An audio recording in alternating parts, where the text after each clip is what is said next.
여러분 안녕하세요. 즐거운 설 연휴입니다. 이 채널 구독자님들도 즐거운 설날 되시길 바랍니다. 아울러 희망찬 새봄을 맞을 준비도 하세요. 오늘 남강문학협회의 제15회차 남강문학교실을 시작하겠습니다. 여러분들의 구독과 좋아요는 이 채널을 살리는 순수 영양분입니다. 여러분께 공지사실을 알려드리겠습니다. 새로운 구독자를 위한 코너를 만들기로 했습니다. 구독과 좋아요를 누르신 후 댓글을 남겨주시고 별도로 안내해드리는 이메일 주소로 시를 보내주시면 구독자 여러분의 시를 제가 낭송하고 김용수 시인이 분석해드리는 코너를 마련합니다. 여러분이 직접 지으신 시를 전국의 구독자님들과 함께 감상하는 기회를 활용해 보십시오. 많은 참여를 바랍니다. 오늘은 김용수 작가님의 시 상을 낭송하고 심층 분석하는 시간을 갖도록 하겠습니다. 오늘 감상할 시는 상입니다. 제가 먼저 낭송을 하고 선생님을 모시겠습니다. 상 60. 구름 저 끝에 하얀 집이 하나 있다. 나는 문 열고 들어간다. 상 65. 해가 질 때야 해를 보는 창 밑에서 아이들이 놀고 있다. 심어만 놓고 돌보지 않은 나무들처럼 핏기 없는 아이들이 웃고 있다. 왜 웃느냐? 웃음도 존재의 이유가 있다는 이유만으로 웃는다. 상 70. 제 발목만큼이나 굵은 쇠줄로 목이 메인 강아지가 서럽게 울고 있다. 모양 좋게 짖어댈 힘도 없다. 벌써 며칠째 단식을 강요당했으니 당연하겠지. 울어라. 실컷 울어보아라. 강아지를 따라 나도 운다. 상 75. 구름이 없어졌다. 구름 뒤에 있어야 할 파란 하늘도 그에 없어졌다. 파란 하늘이 있어야 할 자리에 까만 집이 하나 있다. 본능으로 문을 열고 들어간다. 상 80. 해가 질 때야 해를 보는 창도 닫아버렸다. 해 지면 달이라도 떠야 할 텐데. 1981년 1월. 선생님 안녕하세요. 예, 안녕하십니까. 선생님의 시 상은 문학의 사조상으로 이상의 오감도 날개 종생기를 연상하는 시라고 단언하겠습니다. 이상의 오감도 날개 등이 발표될 시기는 일제의 식민시대였고 선생님의 이 시가 발표될 무렵은 1980년대 초반으로서 개인적으로나 정치적으로나 앞이 보이지 않는 캄캄한 시대였습니다. 그러한 때에 나라는 정체성을 잃어버리고 그 정체성을 찾아야 한다는 노력마저 포기해버린 무기력한 군중과 그 군중 속에서 나약해진 화자가 자신을 한탄하는 대표적인 시라고 보여지는데 제가 바로 봤는지 모르겠습니다. 네, 바로 보셨습니다. 나라를 잃어버린 나약한 청년이 그 돌파구를 찾지 못한 시대적 무력감을 내면적 언어로 표출한 것이 오감도라면 저희 이 시도 시대적 배경은 달리하지만 무기력한 청년이라는 공통의 배경을 가진 시라고 하겠습니다. 오늘 정치적인 언급을 자제하기로 하죠. 박정희 시대나 전두환 시대는 일제 식민 시대나 마찬가지로 정치적으로는 아주 엄혹한 시대였습니다. 물론 군사 정권의 시대를 마치고 완전한 민주화의 시대로 들어선 지금은 지금 대한민국은 세계 10위권의 선진국으로 발돋움했습니다. 지금에 와서 이분들의 공로에 대한 재조명이 이루어지고는 있지만 당시 특히 젊은 청년들에게는 아물 그 자체였습니다. 박정희 시대가 끝나면서 이제는 조금 달라지지 않겠느냐는 일말의 희망을 가져보았지만 역시 엄혹한 시대, 엄혹한 정치가 계속되므로 저는 창을 닫아버린다는 상징적 행위를 통해 소극적인 항변을 한 것입니다. 네, 이 시의 정서적 핵심은 독재 체제가 남긴 구조적 절망, 바뀌지 않는 현실에 대한 반복된 실망, 앞으로 나아가야 하는 청년이지만 앞이 보이지 않는 캄캄한 절벽 앞에서의 무력감을 표출한 시라고 보여집니다. 즉 당대의 정치 현실을 직접 고발하는 시라기보다 당시 시대적인 상황이 개인의 일상과 감정 구조를 어떻게 파괴했는가를 보여주는 내면화된 현실 비판시라고 할 수 있을 것 같은데요. 예, 이 시는 문학사적 위치라는 거창한 구호가 아닌 당시 청년기였던 저희 암울하기만 한 자화상이라고 봐야 할 것입니다. 이 시는 1980년대 초 한국 시단에서 두드러졌던 투쟁과 구호 중심의 참여시와는 서로 다른 결을 가지고 있습니다. 이 시는 거리의 언어가 아니라 책상 앞에서 그리고 아직 책보따리를 싸들고 다니는 백면 서생으로서의 막막한 미래와 시대한 체념을 통해 현실을 내면으로 끌어들인 침잠형 현실 인식의 시에 가깝다고 봐야죠. 당시 팽배했던 허무주의의 발로라고 할 것입니다. 한 줄로 정리하면 이 시상은 군사정권의 지속 속에서 무너진 기대와 출구가 보이지 않는 청년기의 불안을 창을 닫는 행위라는 상징으로 응축한 한국 사회의 암울한 조상과 암울한 청년 자신을 담은 자조의 시이다라고 보면 될까요? 네, 바로 직격하신 겁니다. 그러면 아류상으로 비슷하게 보이는 이상 선생님의 오감도와 김영수 선생님의 상을 함께 놓고 보면 어떤 결론을 도출할 수 있을까요? 이상 선생님과 같은 대문호와 저를 같은 반열에 올려놓고 평가받는다는 사실이 제게는 영광입니다.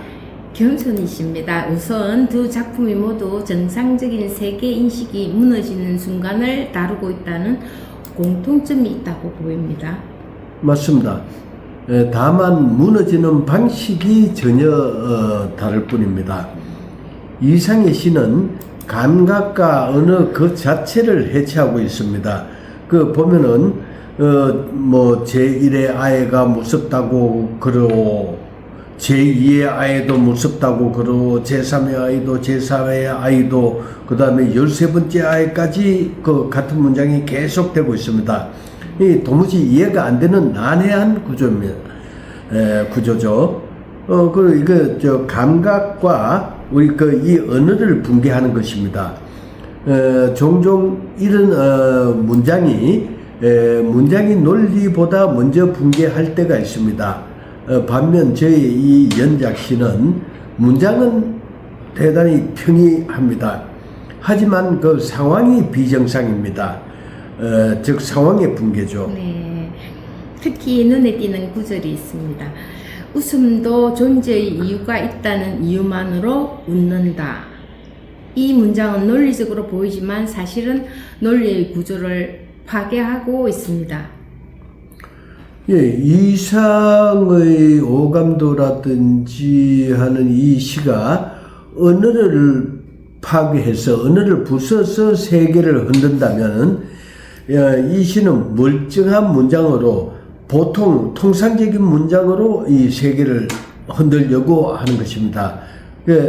언어를 가지고 세계를 흔든다는 것이 이상의 시라면은 저의 시는 문장으로서 세계를 흔들고 있습니다. 이게 가장 큰 차이점입니다. 네. 이상의 오감도에는 불안, 속도, 도시, 병적인 감각이 중심에 있습니다. 반면 이 연작시에는 도시도 군중도 사건도 없습니다. 그런데도 선생님이 시가 오감도와 견주어지는 이유는 무엇인가요? 이 시 상에서도 반복된 것이 있습니다. 집, 창, 아이, 강아지, 웃음, 울음. 이 모두 생명에 가까운 이미지들입니다.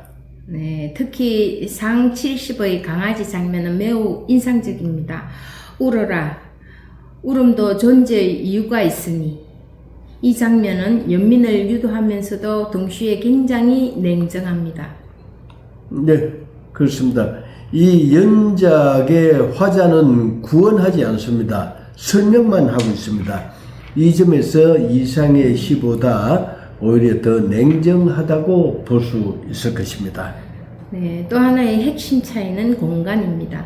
이상에게 공간은 붕괴된 도시의 내부이고 이 시에서는 집입니다. 그 공통점과 차이는 무엇일까요? 예, 이상의 오감도에서 공간은 개인을 압도하는 붕괴된 도시 구조라면 저희 상에서의 공간은 그 구조로부터 물러가기 위해서 스스로 닫아버린 집이 됩니다. 다시 말씀드리면 두 시의 공통점은 두 시 모두 공간을 통해 시대가 만든 불안한 정신 상태를 드러내는 데 반해서 이상의 오감도는 붕괴된 도시 속에 던져진 인간의 내부를 그리고 있습니다. 그럼에 반해서 저희 시상은 붕괴된 시대에서 물러나 스스로 닫힌 개인의 내부를 그리고 있습니다. 이상의 시와 선생님의 시를 보면 화자는 모두 집안에 머물러 있습니다. 그러나 자세히 들여다보면 이상은 불안해서 도망치지 못하고 선생님의 시에서는 불안함을 알면서도 집 안으로 들어간 것입니다. 잘 지적하신 겁니다. 저희 연작시 상은 우유부단한 현대인, 특히 청년의 태도를 아주 간결하게 보여줍니다. 의심하면서도 결국 시스템 안으로 들어가는 존재, 이것이 현대인입니다. 마지막 상 80의 장면을 보면 해를 보는 창도 닫아버렸다. 해지면 달 떠야 할 텐데 여기에는 어떤 의미가 담겨 있습니까? 이상이라면은 아마 감각의 파열로 끝났을 것입니다. 하지만 이 시는 체념으로 끝을 냅니다. 달은 떠야 하지만 그 달을 볼 창은 이미 닫혀 있습니다.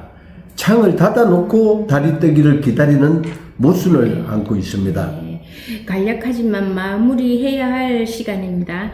정리해보면 이상의 시가 근대적 감각의 붕괴를 실험한 시라면 이 연작시는 붕괴된 세계에 익숙해진 인간의 태도를 보여주는 시라고 할 수 있겠습니다. 그렇게 정리해도 될까요? 이 작품은 이 시는 실험시는 아니지만 지금 시대에는 더 현실적으로 와닿는 감이 있습니다. 이상은 세계를 깨뜨렸고 이 시는 깨진 세계 안에서 살아가는 암담한, 그래서 무기력해질 수밖에 없는 인간을 보여줍니다. 웃음과 울음조차 그저 존재의 이유만으로 충분한가 깊이 생각해봐야 하는 오늘인 것 같습니다.